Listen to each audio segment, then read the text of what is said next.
आज constitution day है और सभी ने बढ़ चढ़कर कॉन्स्टिट्यूशन डे को मनाया।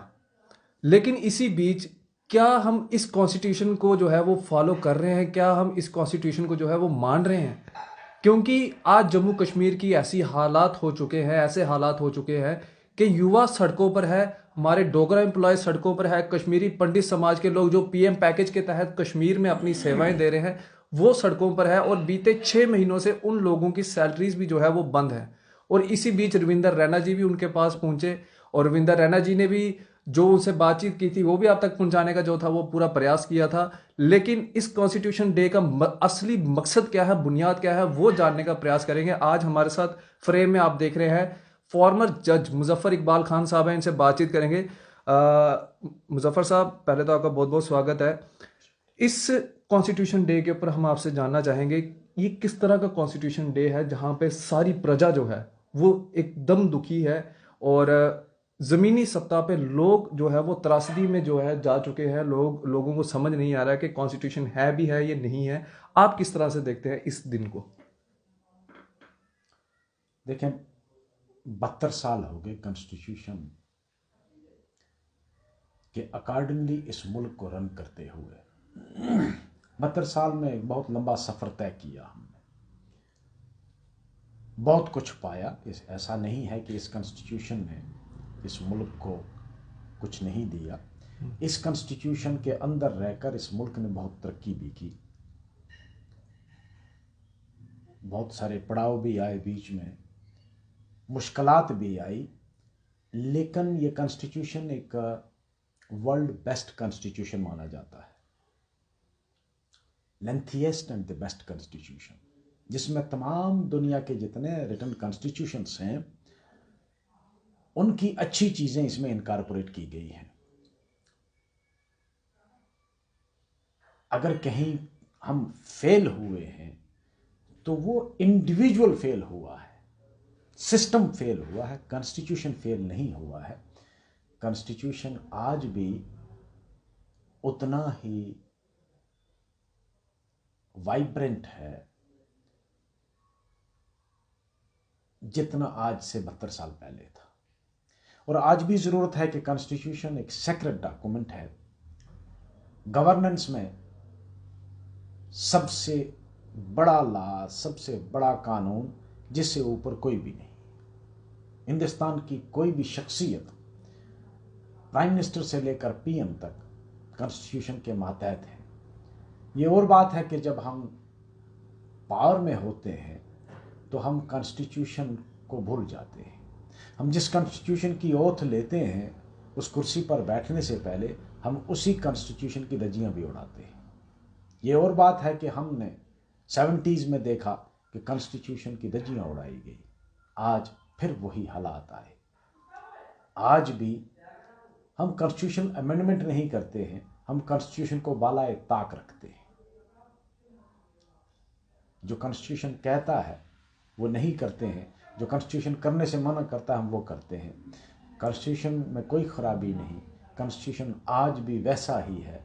और हर सिटीज़न का, आज के दिन में कहूँगा, हर सिटीज़न का, चाहे वो किसी रंग नस्ल का हो, किसी मुल्क के किसी हिस्से से ताल्लुक़ रखता हो, किसी तबका फ़िक्र से ताल्लुक़ रखता हो, वो उसका अपना ज़ाती कोई मामला हो सकता है।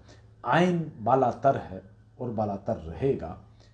आइन को बचाने के लिए आज बहुत सारी कोशिशें भी की जा रही हैं। कुछ लोगों को खदशा लगता है कि इस आइन को तब्दील किया जाएगा, लेकिन जब तक कि यहाँ का आइन की जो गारंटर है, यहाँ के आइन के जो पासदार हैं, जिसको जुडिशरी कहते हैं, जब तक कि वो बाज़मीर हैं, वो ज़िंदा हैं, तब तक आइन को कोई बदल नहीं सकता। जैसा कुछ लोग ये भी कहते हैं, जिस तरह से आपने कहा कि जब तक जुडिशरी है तो तब तक आइन को कोई बदल नहीं सकता। लेकिन कई लोगों के ये भी आरोप हैं कि आज की जो सत्ताधारी जो सरकार है उन्होंने जुडिशरी के ऊपर भी जो है अपना कब्जा जमाया हुआ है। इसमें शक नहीं, लोगों का परसेप्शन जो था अदलिया के ताई, वो थोड़ा सा बदला है पिछले कई सालों से। बल्कि पिछली कमोपेश एक दिहाई से 2014 के बाद आहिस्ता आहिस्ता लोगों का जो विश्वास था अदलिया पे वो कम होता गया। बतदरीज कम होते होते आज की सिचुएशन ये है कि आम लोग अदलिया को मुकन्ना और एग्जीक्यूटिव का, लेजिस्लेचर और एग्जीक्यूटिव का एक हिस्सा मानना शुरू हो गए हैं। ये एक बुरी बात है। लोगों में एतमाद खो जाना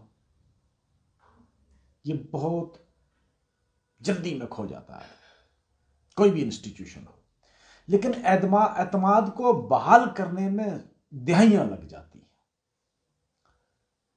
वो एतमाद जो लोगों के दिलों में बहाल था 1970 से ऑनवर्ड, रादर मैं कहूंगा कि 1950 से लेकर 2014 तक, वो एक दिहाई भी नहीं लगी हमको। अभी दिहाई नहीं हुई है, अभी 8-9 साल ही हुए हैं। वो जो इमेज बनी थी वो चकनाचूर हो गई। अब इस इमेज को, इस एतमाद को वापस बहाल करने में अदलिया को बहुत ड्रास्टिक स्टेप उठाने पड़ेंगे और बहुत वक्त दरकार है, इसमें कोई दो राय नहीं। हालांकि मैं एक हिस्सा हूं इसका, मैं सुप्रीम कोर्ट बार एसोसिएशन का मेंबर भी हूँ, सुप्रीम कोर्ट में भी जाता हूँ, हाई कोर्ट में भी वकालत भी करता हूँ। तो मेरा एक समझ लो कि मेरा ओढ़ना बिछौना जो है वो अदलिया है, कानून है। मैं जब जज भी रहा 16-17 साल, उसके बाद वकालत में भी, तो मुझे बहुत कभी कभी अफसोस होता है जब कोई आदमी मुझे ये कहता है कि अदलिया पर भी हुकूमत का कब्ज़ा है, जिस तरह हुकूमत चाहती है वैसी ही अदलिया करती है, तो मुझे बहुत तकलीफ़ होती है। मैं सच बताऊँ आपको कि मैं इस इंस्टीट्यूशन के साथ एक किस्म का जज्बाती तौर पर, होता ना इमोशनल अटैचमेंट, जज्बाती तौर पर इस इंस्टीट्यूशन के साथ में जुड़ा हुआ हूँ। और मुझे अगर कोई ये कहे कि फ़लाना जज ने फ़लाने आदमी की सुनकर ये फ़ैसला किया, तो मुझे बहुत तकलीफ़ होती है। तो जब कोई ये बात कहता है तो मुझे बहुत दुख होता है। और वाकया ही मैं अक्सर ये चीज़ सुनता हूँ जब भी मैं कभी किसी पब्लिक मीटिंग में या कहीं अपने दोस्तों यारों में भी बैठता हूँ, तो वहाँ भी आम आदमी जो है, एक लेमैन जिसका लॉ के साथ कोई वास्ता नहीं, जिसका अदलिया के साथ कोई वास्ता नहीं, उसका भी इम्प्रेशन यही है कि अदलिया गुलाम हो गई है। तो ये एक बहुत बुरी बात है। आज़ादी के बाद 1947 से लेकर आज तक इस किस्म का मौका कभी भी नहीं आया जबकि जुडिशरी पर से, जजेस पर से लोगों का एतमाद उठ जाए। ये एक बुरी बात है, अच्छा शगुन नहीं है। आइन ने तीनों जो स्टेट के पिलर्स जिनको कहा जाता है, या तीनों अज़ा हैं रियासत के, स्टेट मीन्स मुल्क यहाँ होता है, जब आइन में स्टेट कहा जाता है तो वो मुल्क होता है। मुल्क के जो 3 अज़ा हैं, मुकन्ना है, एग्जीक्यूटिव जिस तरह प्राइम मिनिस्टर उसके हेड हैं, या अदलिया है, उनका वेल डिफाइंड एक डोमेन है, एरिया है, अपने अपने एरिया में करते हैं और कभी एक दूसरे पर सबकत नहीं रखता है। बल्कि अदलिया की जिम्मेदारी थोड़ी सी नाजुक जिम्मेदारी है। अदलिया को शहरियों के जो हकूक़ हैं, बुनियादी हकूक़ जिनको फंडामेंटल राइट्स कहते हैं, एक तो उनका प्रोटेक्टर भी माना जाता है। फिर उनको अंग्रेज़ी में एक टर्म है सेंटिनल क्विवाइव, वो सेंटिनल क्विवाइव हैं फंडामेंटल राइट्स प्रोटेक्ट करने के मामले में। और जब भी एग्जीक्यूटिव आइन की हद क्रॉस करती है तो अदलिया ही उसको रोक सकती है। अदलिया को आइन ने ये पावर दी है। अगर आप उस लिहाज से देखेंगे तो अदलिया जो है वो भी आइन से ऊपर नहीं है, आइन सबसे ऊपर है, कॉन्स्टिट्यूशन सबसे ऊपर है। पार्लियामेंट आइन से ऊपर नहीं है, आइन पार्लियामेंट से भी ऊपर है। प्राइम मिनिस्टर आइन से ऊपर नहीं है, प्रेसिडेंट ऑफ इंडिया आइन से ऊपर नहीं है, आइन सबसे ऊपर है। क्योंकि ये जितने आर्गन्स हैं, जितने अज़ा हैं रियासत के, मुल्क के, वो अपनी तमाम पावर्स को आइन से ही ड्रा करते हैं, लिहाजा सबसे सुप्रीम जो है वो आइन है, कोई फ़र्क नहीं है। बिल्कुल जज साहब, एक आखिरी सवाल रहेगा आपसे। हाल ही में अभी एसटी स्टेटस मिला है पहाड़ियों को, और आप पहाड़ी कबीले अभी से नहीं मिला है, पार्लियामेंट में जाने वाला है, घोषणा तो हो ही चुकी है। जब होगा तब लेकिन देखेगा जी। लेकिन अटकलें ये लगाई जा रही हैं अब कि जो जज साहब हैं वो भाजपा का दामन थामने जा रहे हैं, कहाँ? अटकलें लगाई जा रही हैं। आप इसके ऊपर क्या स्पष्टीकरण करेंगे?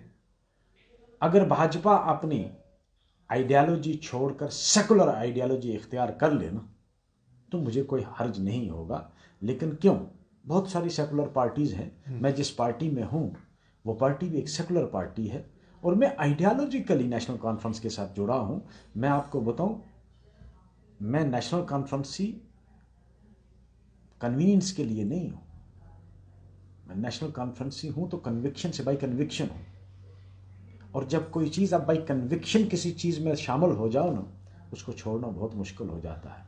मेरा आज भी ये कन्विक्शन है कि जम्मू कश्मीर में नेशनल कॉन्फ्रेंस एक वाहिद पार्टी है जो तीनों रीजन्स को, जम्मू कश्मीर लद्दाख के लोगों को इस दलदल से निकाल सकती है और एक नया रास्ता दिखा सकती है इन हालात में भी, जबकि सबसे बुरे हालात जम्मू कश्मीर में आजकल के दौर में हैं। यानी 5 अगस्त 2019 के बाद आज तक जो वर्स्ट पीरियड है हिस्ट्री का, वो मैं इसको मानता हूँ, जब भेड़िया भेड़ की खाल पहनकर हमको खाने आया और खा गया। चलिए, ये हमारे साथ फॉर्मर जज मुजफ्फर इकबाल खान साहब थे, जिनसे मजीद बातचीत की। आज कॉन्स्टिट्यूशन डे है, इसके ऊपर भी बातचीत हुई, और जो अटकलें लगाई जा रही हैं कि जितने भी पहाड़ी लीडर्स हैं इंक्लूडिंग जज मुजफ्फर इकबाल खान साहब, ये भी भाजपा का दामन थामेंगे, तो उसके ऊपर भी इन्होंने जो है वो क्लियर स्टैंड दे दिया है कि मैं नेशनल कॉन्फ्रेंस को नहीं छोड़ने वाला हूँ। हाँ, अगर भाजपा अपनी सेकुलर जमात करती है तो उसके बाद भी ये नहीं छोड़ेंगे, ये साफ तौर पे इन्होंने कह दिया है। आप अपनी राय कमेंट सेक्शन में जरूर रख सकते हैं। आप इसी तरह से बने रहे जेके मीडिया के साथ। मुझे और मेरे कैमरा पर्सन अश्विनी कुमार को दीजिए इजाजत। आदाब।